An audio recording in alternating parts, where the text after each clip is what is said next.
Welcome back to Going Walkabout. I have found the beauty of slow travel is allowing a new destination to flow over you, surround you, like Nice on the Cote d'Azur, a place you want to wade into instead of blindly jumping in. Waking up in Nice is like waking up and being a bit player in a beautiful Italian or French movie. The colors of the buildings are like a movie set, and the light makes everyone look like a movie star. In this video, we'll show you our first impressions of this picture-perfect Cote d'Azur city. You may recall, if you have been following us on Going Walkabout, we said we would end our 6 months travel in Nice, France, so that we could view the Rugby World Cup. And what a 6 months it's been. Italy to Malta, Malta to Palermo, Sicily, a brief stop in Tunisia, and then over to Mallorca. From there, on to Turkey for 2 months, and then Fuengirola, Spain. And here we are at last, 5 months later, in Nice, France. So, what are our first impressions of this sapphire coastline populated by the rich and famous? I'll take you through our day and you can see for yourself. Spoiler alert, you needn't be rich or famous to enjoy this classically French coastline and its beautiful towns. Nice sits on the Côte d'Azur. It is the second largest city in France on the Mediterranean, and it is nestled at the base of the French Alps. The local cuisine boasts over 200 recipes, one of the most famous being the salade niçoise. Our day in France starts with a coffee on our balcony, watching the pageantry of the neighborhood unfold, like a scene being set for a play. First the cleaner, sweeping the streets, arrives. Then the people begin to queue for the famous French baguettes. It is a pleasant way to start the day, and I count it as lucky to have inadvertently chosen an Airbnb across the street from a bakery. Next thing we do after coffee is a quick stroll down the seaside promenade called the Promenade des Anglais, Walkway of the English, so named in the late 1800s as the English aristocratic families would make their winter homes in Nice, using the seaside walkway for their afternoon stroll. The walkway is broad, so you not only get strollers, but bikers and runners.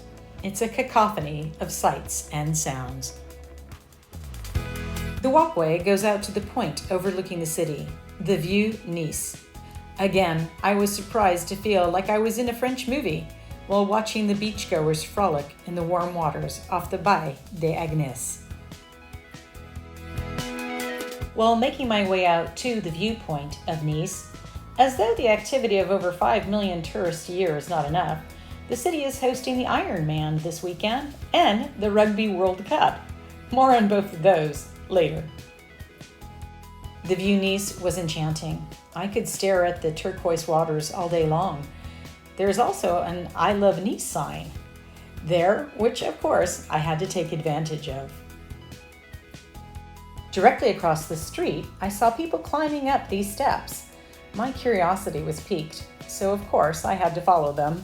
The steps lead to the Parc des Collines du Château, a higher promontory to get some gorgeous shots of this jewel-like city. They have an artist rendering at the top of the hill to view the old town. I would argue that the real view is more beautiful in this case. A short walk through the park will take you to the other side of the promontory, where you'll get a wonderful view of the Port du Nice.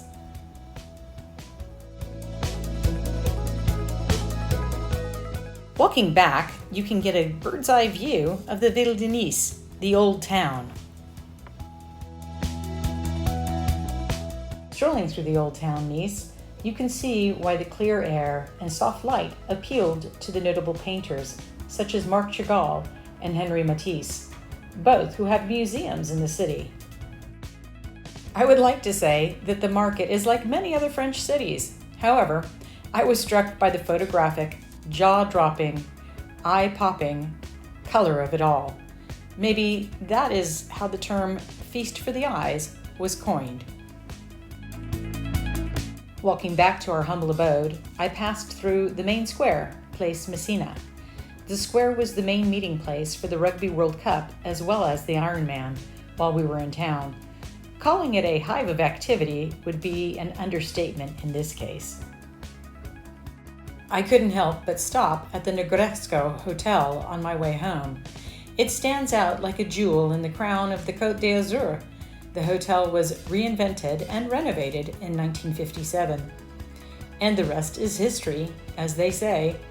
From princesses to pranksters to prominent leading men, the hotel has seen it all. I must confess, I had to sneak inside for a quick look-see and loved the whole Marie Antoinette vibe. Certainly a place I'll be coming back to for a quick cold glass of fizzy champagne in the weeks to come. No sooner had I got home and we were back out again to see the first match of the Rugby World Cup, New Zealand versus France, in the fan zone. Fan zone was completely free for entering. You then get a card that acts like cash to buy beer, wine, and food.